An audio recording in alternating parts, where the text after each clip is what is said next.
Banner, swim lessons are over. You can put your shirt back on now.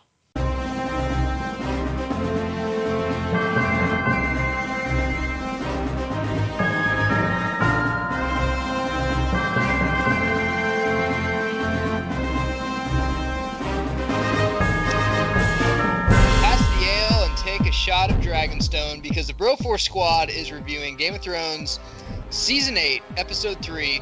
I'm Matt Geiger alongside the mad scientist Brian Banner and our legal counsel Ronnie Steikley, grading this episode on our 4 criteria for TV, which is acting, story, best scenes, and theory. So, for acting, let's go to the House of Steikley and our legal counsel Ronnie. Yeah, well, I wasn't able to see anything this episode, so I'm not going to be able to contribute. It was just so dark on the screen. I don't know who acted well and who didn't act well. The zombies were pretty good, I guess. No, it was an episode that it's hard to gauge on acting, right? We knew what we were getting with this episode. An hour and a half of straight battle, the longest battle in cinematic and TV history.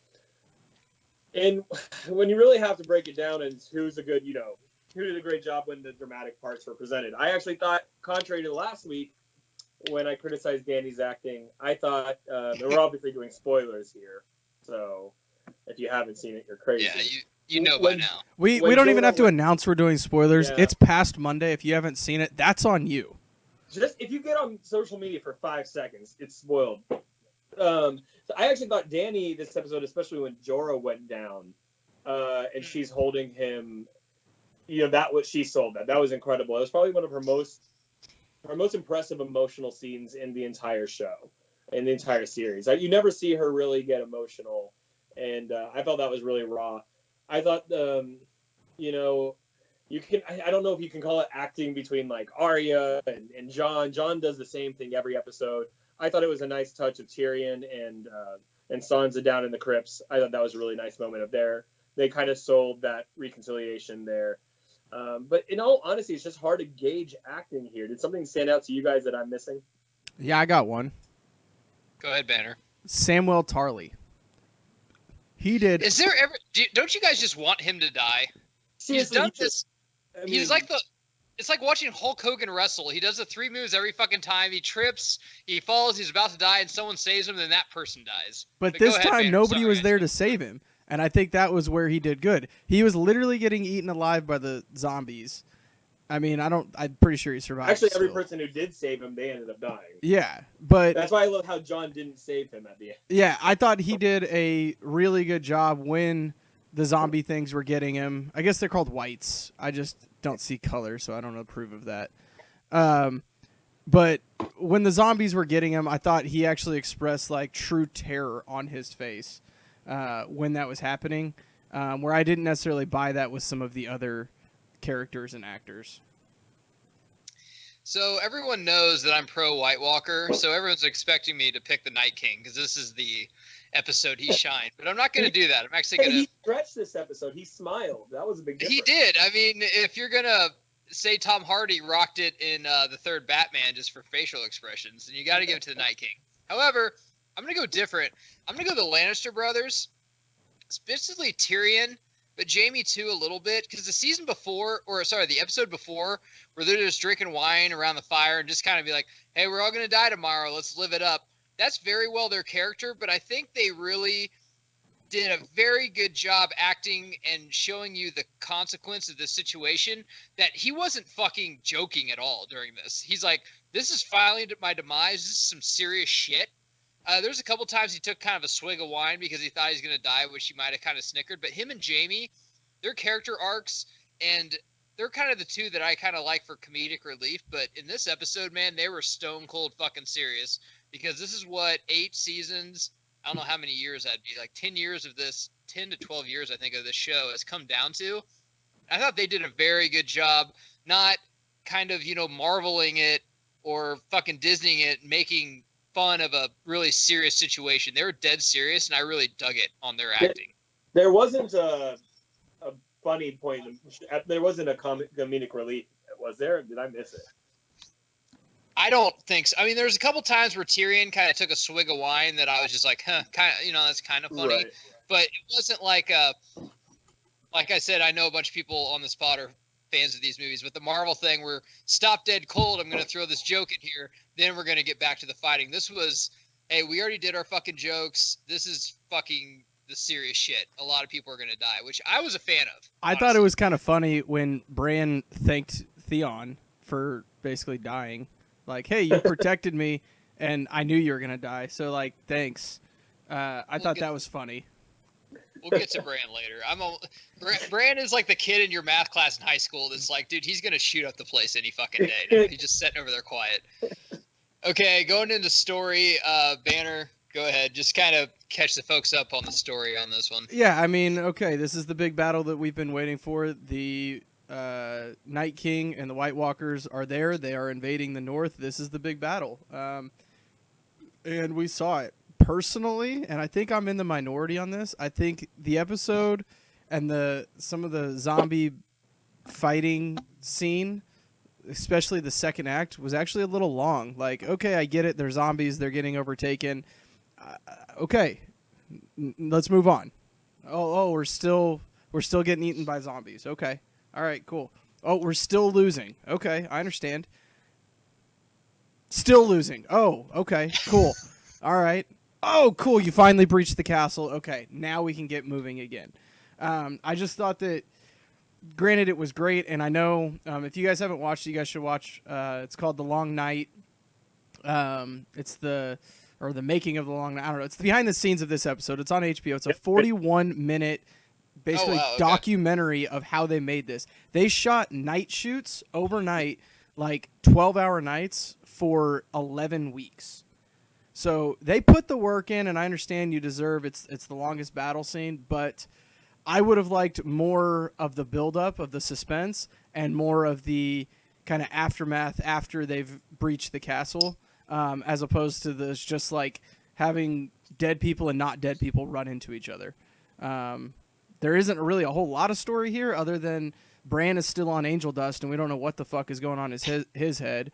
And again, spoilers, but Arya is the hero. She's the GOAT. Yeah, she killed the Night King, which I thought was really cool how they did that. And I mean, we should have seen it coming. What was that, like 4 or 5 seasons ago? And nobody fucking caught it. So I thought that was cool. Cycly? Yeah. So obviously not, like Banner said, not much to touch on story. For me, the biggest issues were, I am not happy the fact that not a lot of characters died. We did get a couple deaths, Jorah and Theon being the biggest. But if you had told me... I've been waiting for Theon to die for like 15 Maybe a dragon? Theon's maybe a dragon, right? Well, they're both in the trailer, so I don't think so. Guess not. Theon's been dead to me for seasons. Honestly, I haven't felt as attached to his character for a while. Once he got his dick cut off, I mean, he was pretty much dead to me. Wow. When you have his dick, I don't care. And then my biggest issue was, I thought, Brienne, how did she survive? Samwell Tarly, how did he survive? Someone should have died. Brienne's character arc completed in the last episode. I'm not complaining that she's still alive. I just think it was very un-Game of Thrones-esque to have literally almost obviously every major character, but every second-tier character survive. Interested to see how they're going to play that out. I obviously think they want Samwell Tarly around for the last 3 episodes because he can verify that Jon is the rightful heir. And then to get on to the rest of it, I loved that it was Arya. I would agree that the middle seemed a little slow. It lagged on, but the last 10 minutes of the episode when the music started was just fucking iconic. And I'm going to give it a hand to Rizwan Dajwani, I think is his name. The guy who's done the score for the show. He does Westworld as well. He's just unbelievable. The Light of the Seven was the best he's ever done. I think it was the end of the 6th season. But this episode, that last 10 minutes, that piano going the whole time, leading to Arya's assassin move and the clutch hand switch, the Michael Jordan layup switch. Couldn't have gotten a better ending, in my opinion. Once I accepted the fact that all of my theories were wrong and the Night King was there, and I was just along for the ride, that was an amazing ending. So I think I love this story in this, and this was just a high-octane, high-testosterone episode, and I don't think it can be compared to anything else. I've seen it compared on social media to the Battle of the Bastards. I really don't think that's fair. Battle of the Bastards, I think, had a better story. If you really think about it, does anyone really hate the Night King? I mean, you hated Joffrey. You hated the dude that cut off Theon's dick. Ramsay Bolton. You hated him, but the Night King, I mean, what is he really? He's just kind of the god of death, really. I mean, yeah, you kind of don't want to die, but these other people you want to see fucking burned at the stake. Is it bad that I was kind of rooting for the Night King? I've been pro White Walker since Momoa and Robb Stark died. I've wanted the White Walkers to win. No one deserves to survive in Westeros. Why not? He seems equal opportunity. He seems like a man of the people. And once again, and me and Cycly always loved to talk about this, but we haven't really gave him a platform to hear what he has to say. He might have a lot of good fucking political views. He believes in free healthcare for everyone. Yeah. He's pro-choice and he's a vegan. Okay, I'll give him 10. To tell Bran all of this amazing stuff, and then Arya killed him. And it was like he was like, I was just about to talk. Rumor is he does CrossFit too. Before Arya kills him, why don't we hear his immigration policy? For Christ's sake, let's give the guy a fucking chance. Tear down this wall, and he did. But this was a directing masterpiece. I love that it was basically right at the start, like, okay, this is going to be about half an hour of just fucking battle scenes and killing and stuff. It's not for the faint of heart. The whole story thing, they've already built that up. That's what's great about it being a TV show, that it doesn't have to be a movie to tell you a story. They've already done that, not only for 8 seasons, but the first 2 seasons of Yeah. I am in suspense. Yeah. Geiger just kind of froze for a second, but I'll take over here. No, I don't. Dude, this is all about suspense. He learned it from Game of Thrones. He did. Wait 5 more minutes. That's another thing, though, that when you learn if you watch that behind the scenes thing, is that they treated this like a movie, and they did 3 acts, and each act they tried to make it a different type of movie. The first act they tried to make it a suspense movie, and I think they did successful with that. The second act was a horror movie, and again, I think they did a good job with that, even though I personally think it drug out a little bit. And then the third act, final act, was an action flick, and again, I think they did a fantastic job with that. The transitions between act 1 and 2 and 2 and 3 were pretty hard, clear-cut lines, in my opinion. It would have been a little bit nicer if they would have melded those together a little bit, but when you have an episode like this, which is literally just a battle, that's very difficult to do. Are you ready to move on to best scene? Let's do it. Who wants to go first? I'll go Heads first. Up, 7-Up, Cycling. Okay, Banner. Okay, I'll go first. Damn. Everybody is going to take when Arya killed the Night King. So I'm going to take actually when Arya was in the library, when she's hurt and she's trapped in there, and basically it was, oh shit, I got to get out of here, and they're searching for me, and she's bleeding from the fucking head. She stabs that chick like right through the fucking chin throat. That was awesome. I thought that scene really showed how Arya has grown, and even though she's down and hurt and it all seems lost, she still kept a cool head and was able to escape that situation. Very well directed, very well acted, just everything was very, very well about that scene. I loved it. That was my favorite scene. Can I comment on that scene really fast? No. And I think we were talking about the making of what that scene does too. It shows you how quiet she is on her feet, right? They can't hear her when she's walking around, but you know what they did hear? They heard a drop of blood fall from her nose onto the floor. So what that scene showed you is why she was so stealthy, how she could kill the Night King at the end. She could walk around and no one did notice, but a single drop of blood is dropping on the floor is louder than her walking around. It's a great point. So, it was really cool to think that was a lot of setup showing how stealthy she can be. Cycling, what was your best scene? Again, I think it's a consensus that it has to be the scene where Arya kills the Night King, the lead up, the music, the blade switch. So we can talk about that all we want. I'm sure we'll get into it a little more. So I'm going to go in terms of cinematic and directed wise, the most beautiful scene was the shot of the Dance of the Dragons above the clouds with the moonlight. Yeah. That was just, again, that's not like an acting scene. It was just credit to the graphics department, the directing.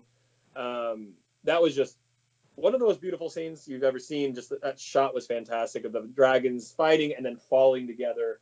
But yeah, the low-hanging fruit is too obvious here. It's Arya killing the Night King. So I'm gonna go with the worst scene, which is such a cop out.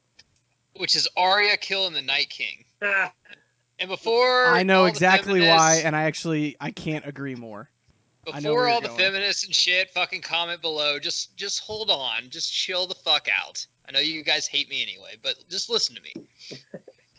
It should have been the fucking long-haired White Walker guy, the assistant manager to the Night King. Tatsu. Tatsu should have killed him. And then, when you would have been like, what the fuck?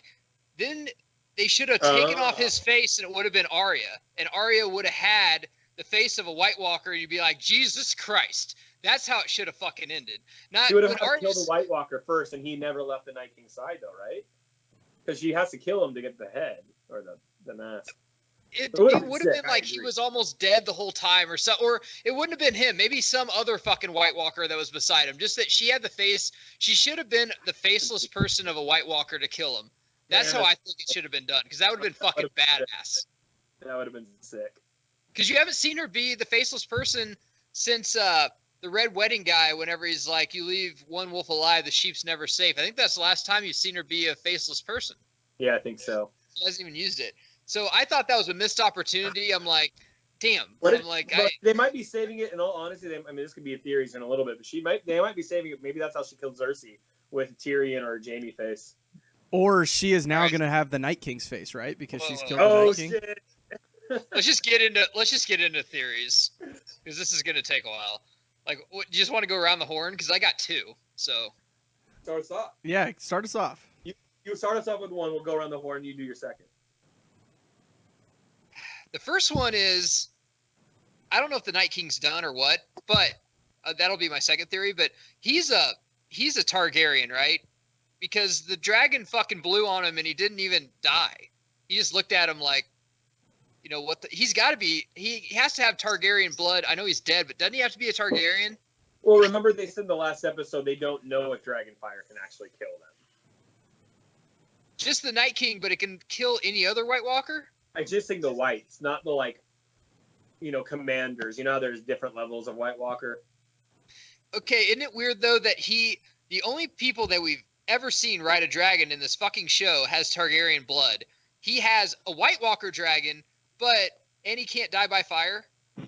No, I think that's a good point. I think that's a good theory. I think I've I seen mean, that. it's a theory that is kind of dead now because he's gone supposedly, but it's just something that I've even thought that he's Rhaegar Targaryen or the Mad King for a while, but it's just something that I wanted to bring up. It's because and just the theories see you online guys- are like I've seen the Targaryen. You've also seen the Bran. Like Bran is the Night King too. I think Bran's just a kid that went to Warped Tour and came back just fucked up on drugs. I don't know. All right, like Banner, theories? Yeah, I don't know. Whatever Bran's on, I'll take two. Thanks. Yeah. Just two, though. Yeah, Maybe just cut two. them in half. Yeah. Yeah, I don't really, I honestly have no idea. I have zero ideas of where this is going, where they're going with any of this. I've been completely wrong. I mean, what we have left is obviously the fallout of this battle, the fallout of, the White Walkers and the Night King perishing, them moving all the chess pieces into place for getting ready for the big battle at King's Landing with Cersei. Obviously, that battle, and then the fallout of that, and who ends up on the throne. I still think Tyrion is going to end up on the throne. Wow. How it's going to happen, I don't know. I'll let you guys figure out the journey, but I know the ending. I still think he's going to end up on the throne. I'm not wrong about that. I think Dany is going to end up killing Jon.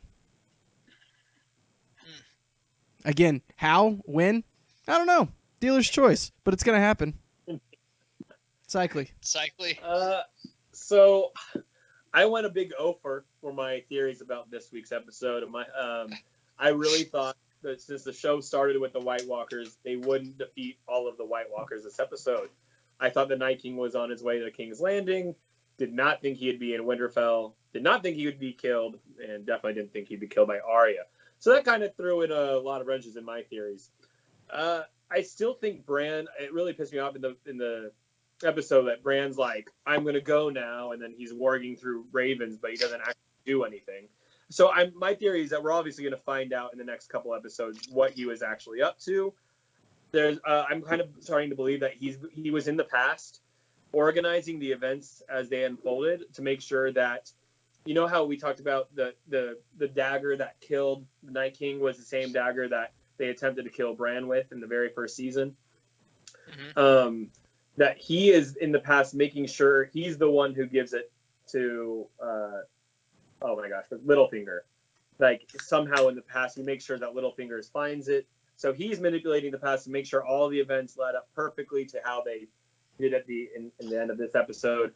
I do still think that Jon and Dany are not going to be enemies by any means. I still think Tyrion does end up on the Iron Throne, but only in a capacity to lead until the baby in Dany's belly comes of age. I can see Dany dying, giving birth the same way Lyanna died, giving birth to Jon Snow, and that being kind of full circle. And Tyrion Jaime dies, Cersei dies. I think Arya or Sansa have to die. I don't think Sansa's leaving Winterfell. I think Arya kills either Jaime or Cersei. So nothing extreme like I had last week because it really shit on all the good theories. I don't think that Arya can basically kill the two heads of the two big bad battles. Well, the thing is, you remember the brown eyes, blue eyes, and green eyes, right? So she's killed the Freys. He had brown eyes. The blue eyes, the Night King. And then remember they made a reference to green eyes, and Cersei has green eyes. So I don't know. So I think I have two things, depending on which way they want to go with this. First, when Bran says, "I have to go," I think everything after that scene was in Bran's head, him seeing the future.